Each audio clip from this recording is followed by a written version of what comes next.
The Final Problem by Arthur Conan Doyle. It is with a heavy heart that I take up my pen to write these last words, in which I shall ever record the singular gifts by which my friend, Mr. Sherlock Holmes, was distinguished in an incoherent and, as I deeply feel, an entirely inadequate fashion. I have endeavored to give some account of my strange experiences in his company, from the chance which first brought us together at the period of the study in Scarlet up to the time of his interference in the matter of the naval treaty. An interference which had the unquestionable effect of preventing a serious international complication. It was my intention to have stopped there and to have said nothing of that event, which has created a void in my life, which the lapse of 2 years has done little. To lift my hand has been forced, however, by the recent letters in which Colonel James Moriarty defends the memory of his brother, and I have no choice but to lay the facts before the public exactly as they occurred. I alone know the absolute truth of the matter, and I am satisfied that the time has come when no good purpose is to be served by its suppression. As far as I know, there have been only 3 accounts in the public press: that in the journal De Genève on May 6, 1891, the Reader Dispatch in the English papers on May 7th. And finally, the recent letter to which I have alluded of these. The first and second were extremely condensed, while the last is, as I shall now show, an absolute perversion of the facts. It lies with me to tell for the first time what really took place between Professor Moriarty and Mr. Sherlock Holmes. It may be remembered that after my marriage and my subsequent start in private practice, the very intimate relations which had existed between Holmes and myself became to some extent modified. He still came to me from time to time when he desired a companion in his investigation. But these occasions grew more and more seldom, until I find that in the year 1890, there were only 3 cases of which I retain any record during the winter of that year. And the early spring of 1891, I saw in the papers that he had been engaged by the French government upon a matter of supreme importance, and I received 2 notes from Holmes dated from Narbonne and from Nîmes, from which I gathered that his stay in France was likely to be a long one. It was with some surprise, therefore, that I saw him walk into my consulting room upon the evening of the 24th of April. It struck me that he was looking rather paler and thinner than usual. Yes, I have been using myself up rather too freely. He remarked in answer to my look, rather than to my words, "I have been a little pressed of late. Have you any objection to my closing your shutters?" The only light in the room came from the lamp upon the table at which I'd been reading. Holmes edged his way around the wall and flinging the shutters together. He bolted them securely. "You are afraid of something?" I asked. "Well, I am of what of air guns, my dear Holmes." "What do you mean?" "I think that you know me well enough, Watson, to understand that I am by no means a nervous man. At the same time, it is stupidity rather than courage to refuse to recognize danger when it is close upon you. Might I to you for a match," he drew in the smoke of his cigarette, as if the soothing influence was grateful to him.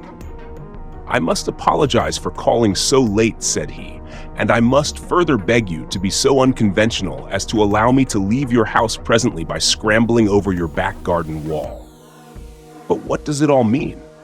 I asked. He held out his hand, and I saw in the light of the lamp the 2 of his knuckles were burst and bleeding. "It is not an airy nothing. You see," said he, smiling. "On the contrary, it is solid enough for a man to break his hand over. Is Mrs. What in? She's away upon a visit. Indeed, you are alone. Quite then, it makes it the easier for me to propose that you should come away with me for a week to the continent where, anywhere, it's all the same to me." There was something very strange in all this. It was not Holmes's nature to take a Nameless holiday, and something about his pale, worn face told me that his nerves were at their highest T-ion. He saw the question in my eyes, and putting his fingertips together and his elbows upon his knees, He explained the situation you have probably never heard of. Professor Moriarty said he never. There's the genius and the wonder of the thing he cried. The man pervades London and no one has heard of him. That's what puts him on a pinnacle in the records of crime. I tell you, Watson, in all seriousness, that if I could beat that man, if I could free society of him, I should feel that my own career had reached its summit, and I should be prepared to turn to some more placid line in life between ourselves. The recent cases in which I have been of resistance to the royal family of Scandinavia and to the French Republic have left me in such a position that I could continue to live in the quiet fashion which is most congenial to me, and to concentrate my attention upon my chemical researches. But I could not rest, Watson. I could not sit quiet in my chair if I thought that such a man as Professor Moriarty were walking the streets of London unchallenged.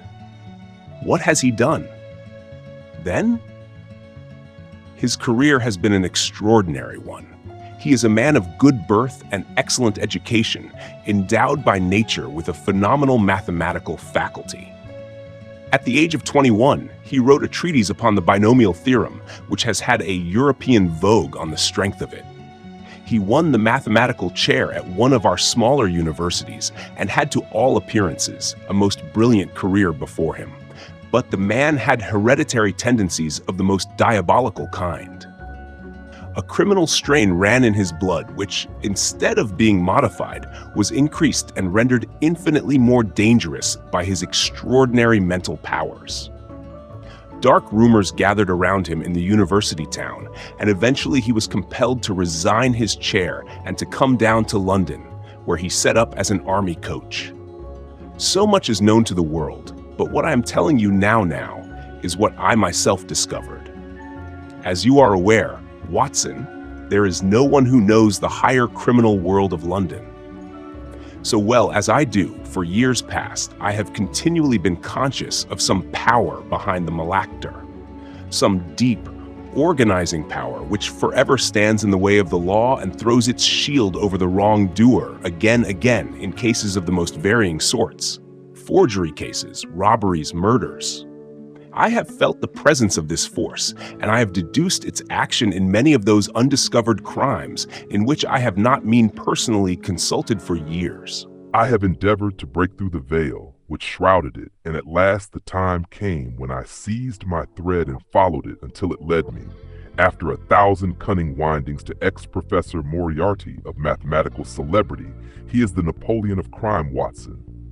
He is the organizer of half that is evil, and of nearly all that is undetected in this great city.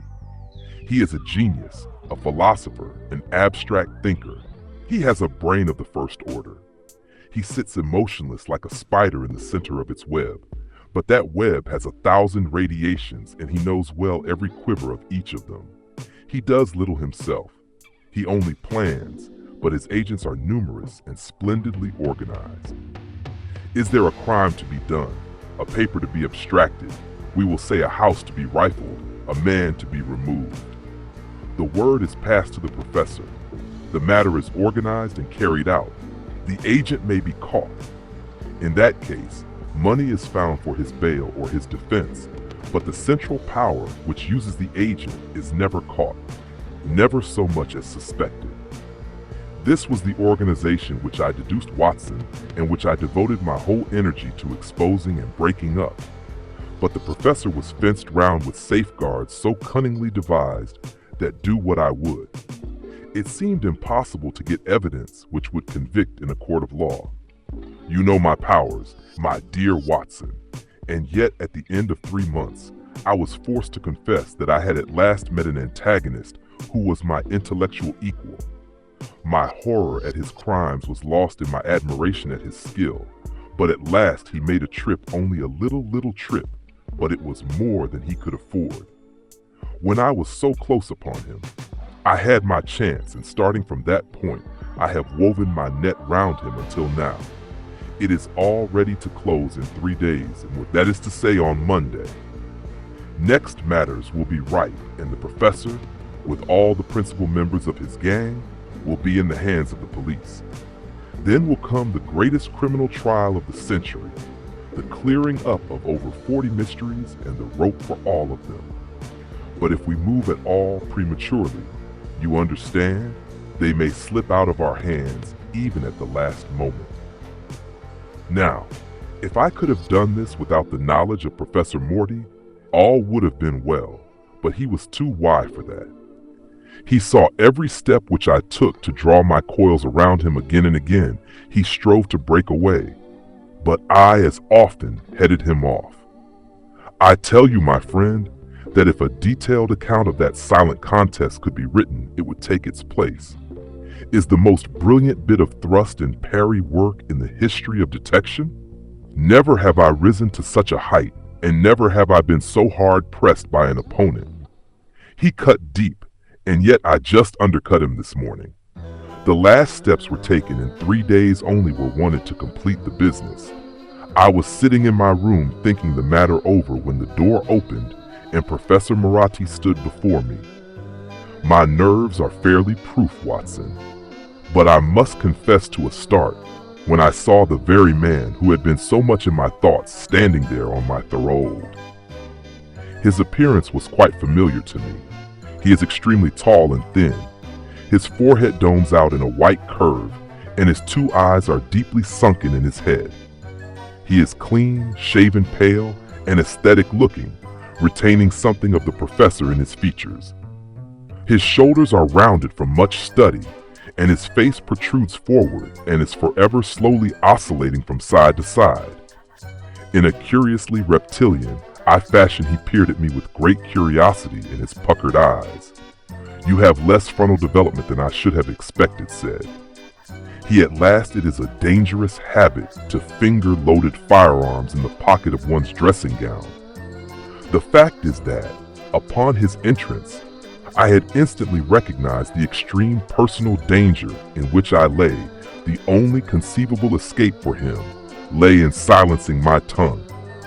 In an instant, I had slipped the revolver from the drawer into my pocket and was covering him through the cloth. At his remark, I drew the weapon out and laid it cocked upon the table. He still smiled and blinked, but there was something about his eyes which made me feel very glad that I had it there. You evidently don't know me, said he. On the contrary, I answered, I think it is fairly evident that I do. Pray, take a chair. I can spare you 5 minutes if you have anything to say. All that I have to say has already crossed your mind, said he. Then possibly my answer has crossed yours. I replied, you stand fast, absolutely. He clapped his hand into his pocket and I raised the pistol from the table, but he merely drew a memorandum book in which he had scribbled some dates. You crossed my path on the 4th of January, said he, on the 23rd. You incommoded me by the middle of February. I was seriously inconvenienced by you at the end of March. I was absolutely hampered in my plans, and now at the close of April, I find myself placed in such a position through your continual persecution that I'm in positive danger of losing my liberty, the situation becoming an impossible one. Have you any suggestion to make? I asked you must drop it. Mr. Holmes said, he's swaying his face about. You really must, you know, after Monday, said I. Tut-tut-tat, said he. I'm quite sure that a man of your intelligence will see that there can be but one outcome in this affair. It is necessary that you should withdraw. You have worked things in such a fashion that we only have one resource left. It has been an intellectual treat to me to see the way in which you have grappled with this affair, and I say unaffectedly that it would be a grief to me to be forced to take any extreme measure. You smile, sir, but I assure you that it really would danger is part of my trade. I remark that is not danger, said he. It is inevitable destruction. You stand in the way not merely of an individual, but of a mighty organization, the full extent of which you, with all your cleverness, have been unable to realize. You must stand clear, Mr. Holmes, or be trodden underfoot. I'm afraid, said I, rising, that in the pleasure of this conversation, I am neglecting business of importance which awaits me elsewhere. He rose also and looked at me in silence, shaking his head. Sadly, well said he at last. It seems a pity, but I have done what I could. I know every move of your game. You can do nothing before Monday. It has been a duel between you and me, Mr. Holmes. You hope to place me in the dock. I tell you that I will never stand in the dock. You hope to beat me. I tell you that you will never beat me if you are clever enough to bring destruction upon me. Rest assured that I shall do as much to you. You have paid me several compliments. Mr. Moratti said I let me pay you one in return when I say that if I were assured of the former eventuality, I would, in the interest of the public, cheerfully accept the latter. I can promise you the one, but not the other. He snarled and so turned his rounded back upon me and went peering and blinking out of the room. That was my singular interview with Professor Moratti. I confess that it left in pleasant effect. Upon my mind, his soft, precise fashion of speech leaves a conviction of sincerity which a mere bully could not produce. Of course, you will say, why not take police precautions against him? The reason is that I am well convinced that it is from his agents. The blow will fall. I have the best proofs that it would be, so you have already been assaulted. My dear Watson, Professor Moratti is not a man who lets the grass grow under his feet. I went out about midday to transact some business in Oxford Street. As I passed the corner, which leads from Bentinck Street to the Welbeck Street crossing, a tube furiously driven whizzed round and was on me like a flash. I sprang for the footpath and saved myself by the fraction of a second. The van dashed around by Marone Lane and was gone in an instant. I kept to the pavement after that, Watson. But as I walked down V Street, a brick came down from the roof of one of the houses and shattered to fragments. At my feet, I called the police and had the place examined. There were slates and bricks piled up on the roof preparatory to some repairs, and they would have me believe that the wind had toppled over one of these. Of course, I knew better, but I could prove nothing. I took a cab after that and reached my brother's rooms in Pall Mall, where I spent the day now. I have come round to you, and on my way I was attacked by a rough with a bludgeon. I knocked him down, and the police have him in custody, but I can tell you, with the most absolute confidence, that no possible connection will ever be traced between the gentleman upon whose front teeth I have barked my knuckles and the retiring mathematical coach. Who is, I dare say, working out problems on a blackboard 10 miles away. You will not wonder, Watson, that my first act on entering your rooms was to close your shutters, and that I have been compelled to ask your permission to leave the house by some less conspicuous exit than the front door. I had often admired my friend's courage, but never more than now, as he sat quietly checking off a series of incidents which must have combined to make up a day of horror. You spend the night here? I asked. No, my friend. You might find me a dangerous guest. I have my plans laid, and all will be well. Matters have gone so far now that they can move without my help. As far as the arrest goes, though, my presence is necessary for a conviction. It is obvious, therefore, that I cannot do better than to get away for the few days which remain before the police are at liberty to act. It would be a great pleasure to me. Therefore, if you could come on to the continent with me, the practice is quiet.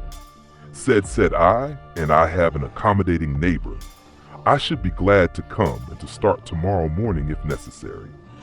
Oh yes, it is most necessary. Then these are your instructions, and I beg, my dear Watson, that you will obey them to the letter, for you are now playing a double-handed game with me against the cleverest rogue and the most powerful syndicate of criminals in Europe. Now listen, I will dispatch whatever luggage you intend to take by a trusty messenger unaddressed to Victoria tonight. In the morning, you will send for a hansom desiring your man to take neither the first nor the second which may present itself into this hansom. You will jump and you will drive to the Strand end of the Lather Arcade, handing the address to the cabman upon a slip of paper with a request that he will not throw it away. Have your fare ready, and the instant that your cab stops, dash through the arcade, timing yourself to reach the other side at 9:15. You will find a small broom waiting close to the car, driven by a fellow with a heavy black cloak tipped at dawn. The collar with red into this you will step, and you will reach Victoria in time for the Continental Express. Where shall I meet you at the station? The second first-class carriage from the front will be reserved for us. The carriage is our rendezvous then. Yes, it was in vain that I asked Holmes to remain for the evening. It was evident to me that he thought he might bring trouble to the roof he was under, and that was the motive which impelled him to go with a few hurried words. As to our plans for the tomorrow, he rose and came out with me into the garden, clambering over the wall, which leads into Mortimer Street, and immediately whistling for a hansom in which I heard him drive away. In the morning, I obeyed Holmes's injunctions to the letter. A hansom was procured with such precaution as would prevent its being one which was placed ready for us, and I drove immediately after breakfast to the Lather Arcade, through which I hurried at the top of my speed. A broom was waiting with a very massive driver, wrapped in a dark cloak, who the instant that I had stepped in, whipped up the horse and rattled off to Victoria Station. On my lighting there, he turned the carriage and dashed away again, without so much as a look in my direction. So far, all had gone admirably. My luggage was waiting for me, and I had no difficulty in finding the carriage, which Holmes had indicated the less. So as it was the only one in the train which was marked engaged, my only source of anxiety now was the non-appearance of Holmes. The station clock marked only 7 minutes from the time when we were due to start in vain. I searched among the groups of travelers and leakers for the lithe figure of my friend. There was no sign of him. I spent a few minutes in assisting a venerable Italian priest who was endeavoring to make a porter understand in his broken English that his luggage was to be booked through to Paris. Then, having taken another look around, I returned to my carriage, where I found that the porter, in spite of the ticket, had given me my decrepit Italian friend as a traveling companion. It was useless for me to explain to him that his presence was an intrusion, for my Italian was even more limited than his English. So I shrugged my shoulders resignedly and continued to look out anxiously for my friend. A chill of fear had come over me, as I thought that his absence might mean that some blow had fallen during the night. Already the doors had been shut and the whistle blown when my dear Watson said a voice. You have not even condescended to say, "Good morning." I turned in uncontrollable astonishment.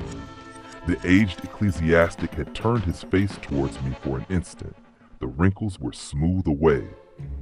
The nose drew away from the chin, the lower lip ceased to protrude, and the mouth to mumble. The dull eyes regained their fire. The drooping figure expanded the next. The whole frame collapsed again, and Holmes had gone as quickly as he had come. Good heavens, I cry how you startled me. Every precaution is still necessary, he whispered. I have no reason to think they are not hot upon our trail. Ah, there is Moratti himself. The train had already begun to move. As H spoke, glancing back, I saw a tall man pushing his way furiously through the crowd and waving his hand as if he desired to have the train stopped. It was too late, however, for we were rapidly gathering momentum and an instant later had shot clear of the station. With all our precautions, you see that we have cut it rather fine, said Holmes, laughing. He rose and throwing off the black cassock and hat, which had formed his disguise. He packed them away in a handbag. Have you seen the morning paper, Watson? No, you haven't seen about Baker Street. Then Baker Street, they set fire to our rooms. Last night, no great harm was done. Good, Hev Holmes. This is intolerable. They must have lost my track completely after their bludgeon man was arrested. Otherwise, They could not have imagined that I had returned to my rooms. They have evidently taken the precaution of watching you, however, and that is what has brought Marathi to Victoria. You could not have made any slip in coming. I did exactly what you advised. Did you find your broom? Yes, it was waiting. Did you recognize the coachman? No, it was my brother Moth. It is an advantage to get about in such a case without taking a mercenary into your confidence, but we must plan what we are to do about. Marathi now, as this is in express and as the boat runs in connection with it, I should think that we have shaken him off very effectively. My dear Watson, you evidently do not realize my meaning when I said that this man may be taken as being quite on the same intellectual plan as myself. You do not imagine that if I were the pursuer, I should allow myself to be baffled by so slight an obstacle. Why then should you think so meanly of him? What will he do? What I should do? What would you do then? Engage a SP special? But it must be late. By no means this train stops at Canterbury, and there is always at least a quarter of an hour's delay at the boat. He will catch us there. One would think that we were the criminals. Let us have him arrested on his arrival. It would be to ruin the work of 3 months. We should get the big fish, but the smaller would dart right and left out of the net on Monday. We should have them all. No, an arrest is inadmissible. What then? We shall get out at Canterbury. And then, then we must make a cross-country journey to New Haven. And so over to Deep Marathi will again do what I should do. He will get on to Paris, mark down our luggage, and wait for 2 days at the depot. In the meantime, we shall treat ourselves to a couple of carpet bags, encourage the manufacturers of the countries through which we travel, and make our way at our leisure into Switzerland via Luxembourg and Bâle at Canterbury. Therefore, we all lighted only to find that we should have to wait an hour before we could get a train to New Haven. I was still looking rather rude after the rapidly disappearing luggage van, which contained my wardrobe. When Holmes pulled my sleeve and pointed up the line already, "You see," said he, far away from among the Kentish woods, there rose a thin spray of smoke. A minute later, a carriage and engine could be seen flying along the open curve which leads to the station. We had hardly time to take our place behind a pile of luggage when it passed with a rattle and a roar, beating a blast of hot air into our faces there. "He goes," said Holmes as we watched the carriage swing and rock over the points. "There are limits, you see, to our friend's intelligence. It would have been odd had he deduced what I would deduce and acted accordingly, and what would he have done? Had he overtaken us? There cannot be the least doubt that he would have made a murderous attack upon me. It is, however, a game at which two may play the question. Now is whether we should take a premature lunch here or run our chance of starving before we reach the buffet at New Haven. We made our way to Brussels that night and spent 2 days there, moving on upon the 3rd day as far as Strasbourg on the Monday morning. Holmes had telegraphed to the London police, and in the evening we found a reply waiting for us at our hotel. Holmes tore it open, and then with a bitter curse, he hurled it into the crate. "I might have known it," he groaned. "He has escaped Marathi. They have secured the whole gang with the exception of him. He has given them the slip. Of course, when I had left the country, there was no one to cope with him, but I did think that I had put the game in their hands. I think that you had better return to England, Watson. Why? Because you will find me a dangerous companion now. This man's occupation is gone. He is lost. If he returns to London, if I read his character right, he will devote his whole energies to revenging himself upon me. He said as much in our short interview, and I fancy that he meant it. I should certainly recommend you to return to your practice." It was hardly an appeal to be successful with one who was an old campaigner as well as an old friend. We sat in the Strasbourg Salomon, arguing the question for half an hour, but the same night. We had resumed our journey and were well on our way to Geneva. For a charming week, we wandered up the valley of the Rand and then branching off at Luke. We made our way over the Jay Pass, still deep in snow, and so by way of Interlaken to Mingan. It was a lovely trip, the dainty green of the spring below, the virgin white of the winter above. But it was clear to me that never for one instant did Holmes forget the shadow which lay across him in the homely alpine villages or in the lonely mountain passes. I could tell by his quick glancing eyes and his sharp scrutiny of every face that passed us that he was well convinced that walk where we would, we could not walk ourselves clear of the danger which was dogging our footsteps. Once I remember, as we passed over the G and walked along the border of the melancholy Doon, a large rock, which had been dislodged from the ridge upon our right, clattered down and roared into the lake behind us in an instant. Holmes had raced up onto the ridge and, standing upon a lofty pinnacle, craned his neck in every direction.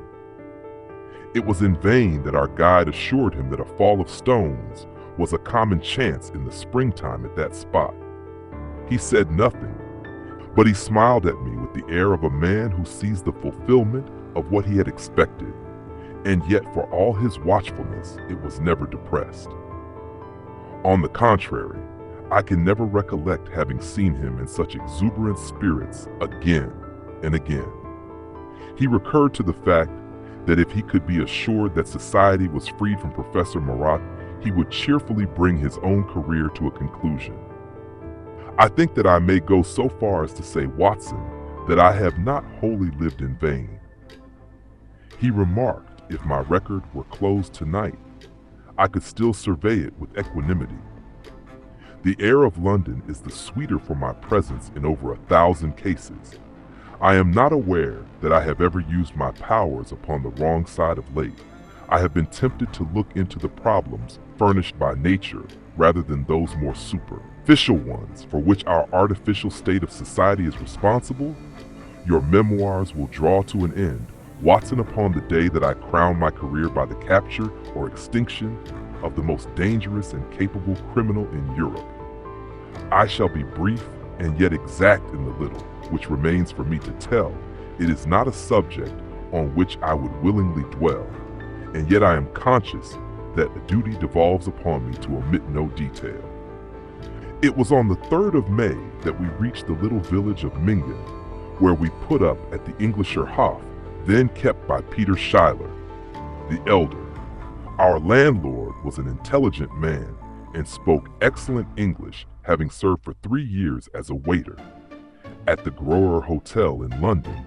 At his advice, on the afternoon of the 4th, we set off together with the intention of crossing the hills and spending the night at the hamlet of Rosenlei. We had strict injunctions, however, on no account to pass the falls of Reichenbach, which are about halfway up the hill, without making a small detour to see them. It is indeed a fearful place. The torrent, swollen by the melting snow, plunges into a tremendous abyss from which the spray rose up like the smoke from a burning house. The shaft into which the river hurls itself is an immense chasm, lined by glistening cold black rock, and narrowing into a creaming boiling pit of incalculable depth, which brims over and shoots the stream onward over its jagged lip. The long sweep of green water roaring forever down, and a thick flickering curtain of spray hissing forever upward, turn a man giddy with a constant whirl and clamor. We stood near the edge, peering down at the gleam of the breaking water, far below us against the black rocks, and listening to the half-human shout which came booming up with the spray out of the abyss. The path has been cut halfway around the fall to afford a complete view, but it ends abruptly, and the traveler has to return as he came. We had turned to do so when we saw a Swiss lad come running along it with a letter in his hand. It bore the mark of the hotel, which we had just left, and it was addressed to me by the landlord. It appeared that within a very few minutes of our leaving, an English lady had arrived, who was in the last stage of consumption. She had wintered at Davos Platz, and was journeying now to join her friends at Lucerne. When a sudden hemorrhage had overtaken her, it was thought that she could hardly live a few hours. But it would be a great consolation to her to see an English doctor, and if I would only return, etc. The good styler assured me in a postscript that he would himself look upon my compliance as a very great favor, since the lady absolutely refused to see a Swiss physician, and he could not but feel that he was incurring a great responsibility. The appeal was one which could not be ignored. It was impossible to refuse the request of a fellow countrywoman dying in a strange land, yet I had my scruples about leaving Holmes. It was finally agreed, however, that he should retain the young Swiss messenger with him as guide and companion. While I returned to Mingen, my friend would stay some little time at the fall, he said, and would then walk slowly over the hill to Rosenlau, where I was to rejoin him in the evening. As I turned away, I saw Holmes with his back against a rock, and his arms folded gazing down at the rush of the waters. It was the last that I was ever destined to see of him in this world. When I was near the bottom of the descent, I looked back. It was impossible from that position to see the fall. But I could see the curving path which winds over the shoulder of the hill and leads to it along this. A man was, I remember, walking very rapidly. I could see his black figure clearly outlined against the green behind him. I noted him and the energy with which he walked, but he passed from my mind again as I hurried on upon my errand. It may have been a little over an hour before I reached Mering, and old Styler was standing at the porch of his hotel. "Well," I said as I came hurrying up, "I trust that she's no worse." A look of surprise passed over his face, and at the first quiver of his eyebrows, my heart turned to lead in my breast. "You didn't write this," I said, pulling the letter from my pocket. "There is no sick English woman in the hotel." "Certainly not," he cried. "But it has the hotel mark upon it, ha! It must have been written by that tall Englishman who came in after you had gone." He said, but I waited for none of the landlord's explanations in a tingle of fear. I was already running down the village street and making for the path which I had so lately descended. It had taken me an hour to come down for all my efforts. 2 more had passed before I found myself at the fall of Reichenbach. Once more, there was Holmes' Alpine stock, still leaning against the rock by which I had left him, but there was no sign of him, and it was in vain that I shouted. My only answer was my own voice, reverberating in a rolling echo from the cliffs around me. It was the sight of that Alpine stock which turned me cold and sick. He had not gone to Rosenel. Then he had remained on that 3-foot path with sheer wall on one side, and she had dropped on the other until his enemy had overtaken him. That young Swiss had gone too. He had probably been in the pay of Moratti and had left the 2 men together. And then what had happened? Who was to tell us what had happened then? Then I stood for a minute or two to collect myself, for I was dazed with the horror of the thing. Then I began to think of Holmes's own methods and try to practice them in reading this tragedy. It was, alas, only too easy to do during our conversation. We had not gone to the end of the path, and the Alpine stock marked the place where we had stood. The blackish soil is kept forever soft by the incessant drift of spray, and a bird would leave its tread upon it. 2 lines of footmarks were clearly marked along the farther end of the path, both leading away from me. There were none returning a few yards from the end. The soil was all plowed up into a patch of mud, and the branches and ferns which fringed the chasm were torn and bedraggled. I lay upon my face and peered over with the spray spouting up all around me. It had darkened since I left, and now I could only see here and there the glistening of moisture upon the black walls and far away down at the end of the shaft. The gleam of the broken water. I shouted, but only the same half-human cry of the fall was borne back to my ears. But it was destined that I should, after all, have a last word of greeting from my friend and comrade. I have said that his alpine stalk had been left, leaning against a rock which jutted onto the path from the top of this boulder. The gleam of something bright caught my eye, and raising my hand, I found that it came from the silver cigarette case which he used to carry, as I took it up a small square of paper, upon which it had lain fluttered down onto the ground, unfolding it. I found that it consisted of 3 pages, is torn from his notebook and addressed to me. It was characteristic of the man that the direction was as precise and the writing as firm and clear as though it had been written in his study. My dear Watson, he said, I write these few lines through the courtesy of Mr. Moratti, who awaits my convenience for the final discussion of those questions which lie between us. He has been giving me a sketch of the method by which he avoided the English police and kept himself informed of our movements. They certainly confirm the very high opinion which I had formed of his abilities. I am pleased to think that I shall be able to free society from any further effects of his presence, though I fear that it is a cost which will give pain to my friends, and especially my dear Watson, to you. I have already explained to you, however, that my had in any case reached its crisis, that no possible conclusion to it could be more congenial to me than this. Indeed, if I may make a full confession to you, I was quite convinced that the letter from Mingan was a hoax, and I allowed you to depart on that errand under the persuasion that some development of this sort would follow. Tell Inspector Patterson that the papers which he needs to convict the gang are in my Pigeon Home M, done up in a blue envelope and inscribed Moratti. I made every disposition of my property before leaving England and handed it to my brother. Mycroft, pray give my greetings to Mrs. Watson, and believe me to be my dear fellow, very sincerely yours, Sherlock Holmes. A few words may suffice to tell the little that remains.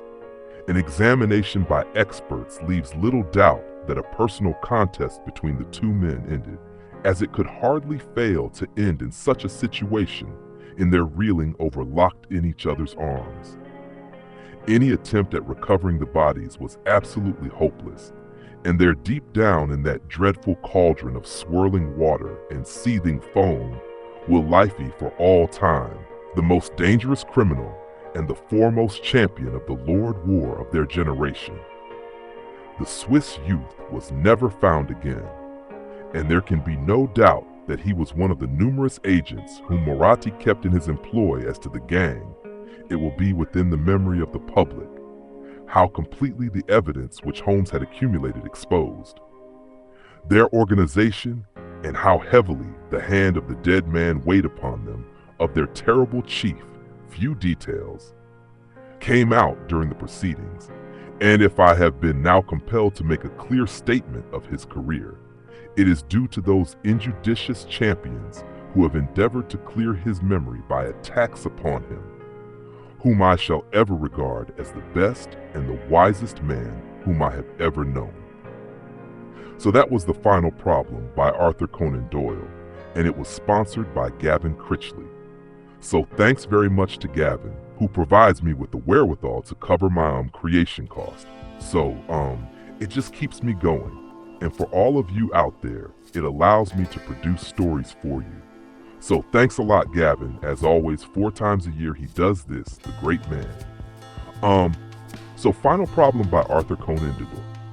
So we know about Arthur Conan, born 1859 in Edinburgh of Irish descent, hence Conan Doyle. He studied as a doctor, actually practiced as a doctor. First job was a ship's doctor on a voyage to West Africa, and then he set up his own medical practice in Portsmouth, and during that period created Sherlock Holmes. The first Sholmes was a study in Scarlet in 1887. This story here comes 6 years later. When he got sick of Sherlock Holmes, he wrote a tremendous amount of other kinds of fiction. But Sherlock Holmes was the character who grabbed the public attention. There are certain literary characters who seem to do that. I mean, Dracula for one, but also Sherlock Holmes. And we do. We seem to be fascinated. We make remakes of them and they get made in on one. This was done in Soviet TV, but also, all time and time again, stage adaptations, radio plays, whatever. So something about Sherlock Holmes really appeals to people, this story. The final problem was intended to be Sherlock Holmes's demise, because Conan Doyle got sick of him. But of course it wasn't his demise. And it was published in December 1893, simultaneously in a Strand magazine in the UK and Meckel's magazine in the US. It was later published the next month in the US edition of the Strand magazine. It was collected in the Memoirs of Sherlock Holmes, published in 1893, December 1893. So it looks like it's the same in the UK. In February 1894 in the US, so tremendous appeal throughout the English-speaking world at the time. And you know, it is like the Marvel franchise, really. I know you've just spat your tea out me comparing Sherlock Holmes with the Marvel franchise, but this was mass entertainment for the mass, the public. It wasn't an elite art form for the cognate. It was it's for your ordinary folk like us. I'm not a massive fan of the Marvel films, but I did like all the comic books back when I was a kid. I really did like them. So final problem he was going to kill him. It's different from most home stories. Most home stories, we have a crime, we have a bit of shil-shing around, and then Sherlock amazes us all by his deduction. In a way, we probably, as I've said many times, we couldn't have worked out ourselves. But this is not like that at all. This is it's a tale of pursuit and evasion. And the Sheehan storytelling approach creates a different type of tension, focusing on the battle of wits between Holmes and Marathi. And even actually not much of that. We don't see much of the battle of wits. A little bit, him dressing up as an Italian priest. He does this all the time. He disguises himself and getting away. And then Marathi chartering a special train so he can meet the boat train and then Holmes. I suppose we do get a battle of wits, really, I suppose. And then I'm guessing holes. The premise is that Holmes, it's all in the bag. He's got all the stuff, but the hammer can't fall yet. Therefore, let's go on a holiday because these guys are going to kill me. So let's have a nice walking holiday. But Holmes foresees it. He foresees it. Also, the local is different. This isn't you. This isn't the UK or Oxford or London. This is different.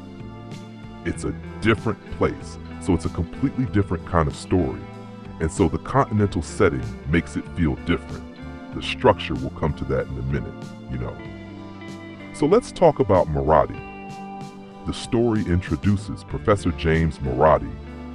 And I can't help but see Andrew Scott, the Irish actor, in the modern version, created by Mark Gatiss, I think, which was fantastic. You may not like it, but I did. Benedict Cumberbatch and Martin Freeman and Andrew Scott and Una Stubbs was in it, of course. My childhood crush from Cat Weasel, and fantastic. So this is the story that introduces Professor James Marathi, Holmes's intellectual, equal, and moral antithesis. He is the Napoleon of crime, and so at this time he's a new type of villain, a criminal mastermind. Now, we've seen plenty of criminal masterminds after this. Think of all the James Bond criminal masterminds, loyalty.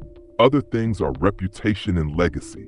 Because Holmes has this bit of a reflection saying, I don't think my life has been wholly in vain when I think of, and that's a big deal as well. These are really old. I think you see this idea of legacy and being remembered. It's heroic. It goes back to sort of the heroic age stuff, Homer and Beowulf and stuff like that, So that's what we've got there. Maybe it suggests that stories are just telling us the same things. They've always told us because we're still people, and these things are still important to us because biologically we are still kind of clever monkeys. We haven't changed that much, and the things that were important to our distant ancestors are important to us as well. Looking at the technique and structure. As we said, it's a different kind of story. It's not a detective who done it, why done it, how done it. It's a pursuit, an investigation, and the way it's told, we are told at the very beginning that this is gone. So we know that this is going to happen. So there's this sense of almost dramatic irony. You remember, dramatic irony is where we, the listener, the reader, know what's going to happen to the protagonist before they know it. Even Holmes. Maybe Holmes does know that this is the end of him because he's that clever. But, in formal terms, he doesn't know. And we know because Watson has told us that this is his end. And so there's this dramatic sense, we just watch it unfolding. And it gives us slightly melancholic because Holmes, Watson's grief runs throughout this story. This is a man he loved, and we have the ring-back falls, these deadly falls, the grand and exotic background for Holmes's final confrontation. Listen, if you're going to do a final confrontation, make it big, go large with it, Let's have some spectacle. And here we have the R and back calls. I think that Ruskin famously called the view from Frykead D water. The third most beautiful view in Europe, I think Ringback Falls is the second, and I can't think what the first is. Somebody will know. Somebody will tell me.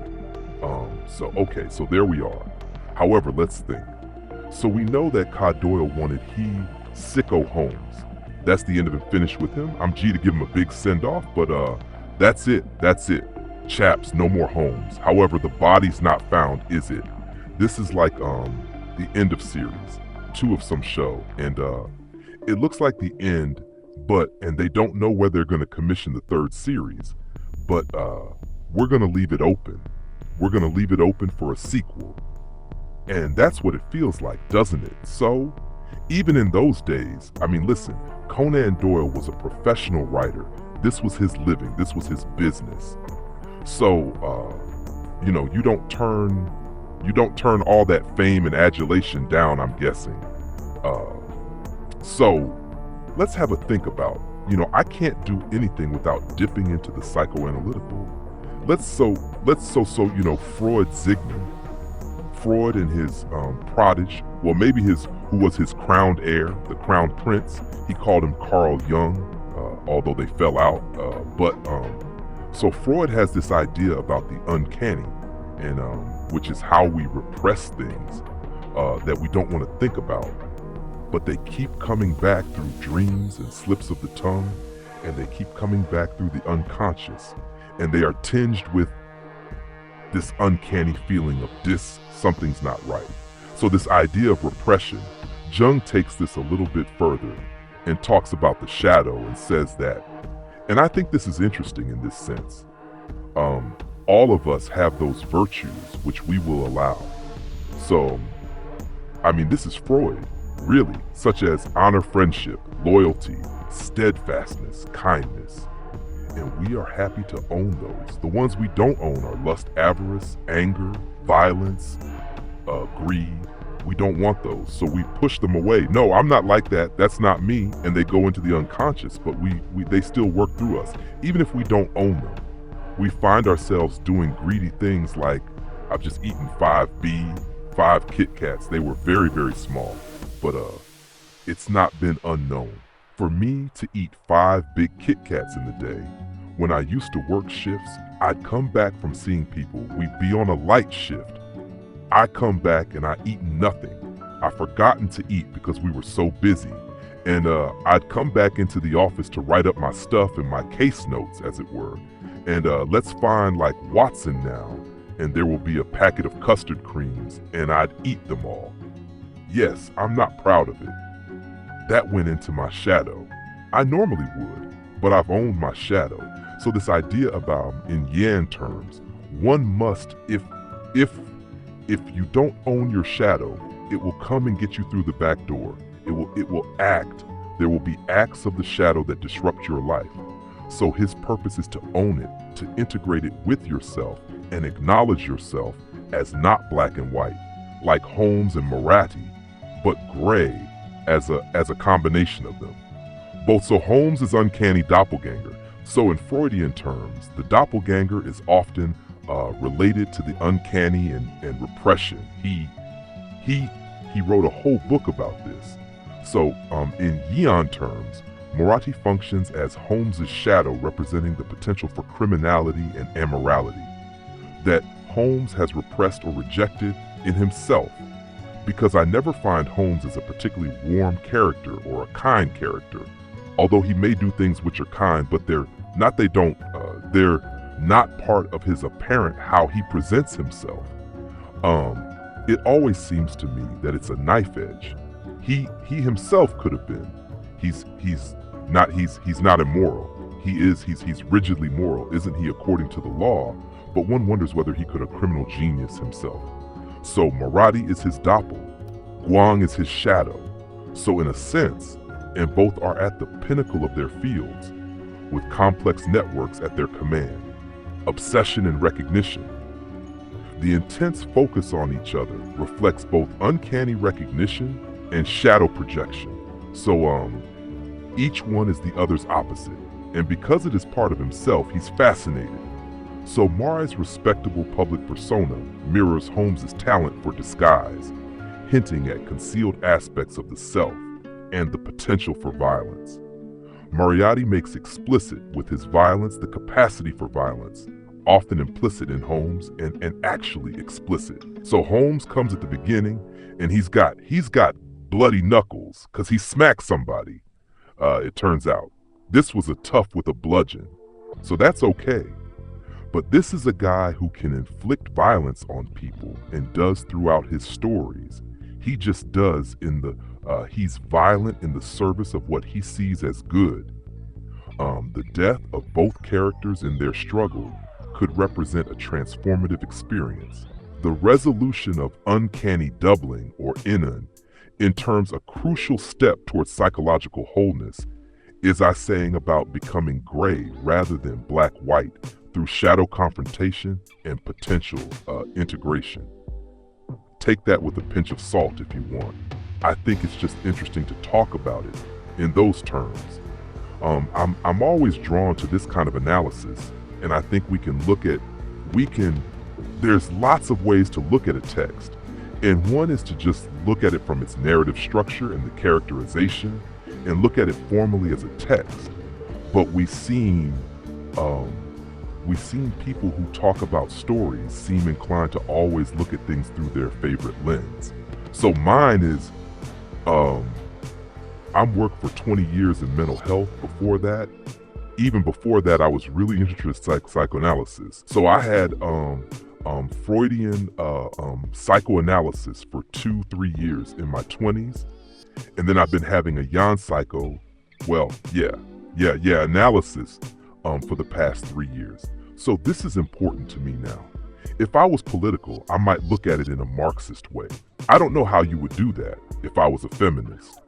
I might look at this in a feminist way. I think it's hard to look at this story from a feminist lens, apart from to say there are no women in it. So that in itself means something. I might look at it if it was my particular focus through gender, or through race. I think it struggled to look at it from a racial point of view or a critical race theory point of view, because there are only white people in it. It might be interesting to look at it from a gender point of view, but I'm not equipped, and it's not my focus. It isn't my particular bag, really. So anyway, but what I'm saying is I was that was a long-winded way of me excusing me dipping into psychoanalysis C and just saying, listen, it's my thing. I like it.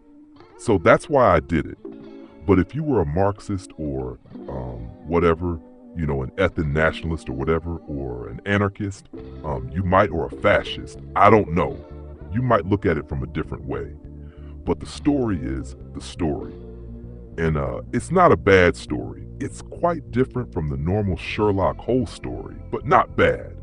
Nevertheless, and for that again I would thank Gavin, and hopefully I should say I had some technical difficulties with this. A guy called Andy from Crane Media influenced me into, and this isn't a bad thing. He's a great guy. If you want to learn about stuff, go on YouTube and look at his videos. He talk about Audition, Adobe Audition. So I got that. But Adobe are a company that are a bit money grabbing, really, and they lock you into contracts, and they're expensive. I mean, I like Adobe Audition, but it was hanging, so I was trying to get out of it, and they were going to charge me a cancellation fee to cancel the contract I have with them, and they've got this thing. It's on auto renew, so the end of the year, which I'm locked into, it auto renews. Can you stop the auto renew? No, not unless you cancel it. Oh, but if I cancel it, I'm going to get a cancellation fee. Yes. So what happens? If I forget next March and I have a full year, oh, you get a full year's cancellation fee. That seems a bit sharp practice to me. HP printers do that as well. Locking you in, if you use non-HP ink, they block your printer from working.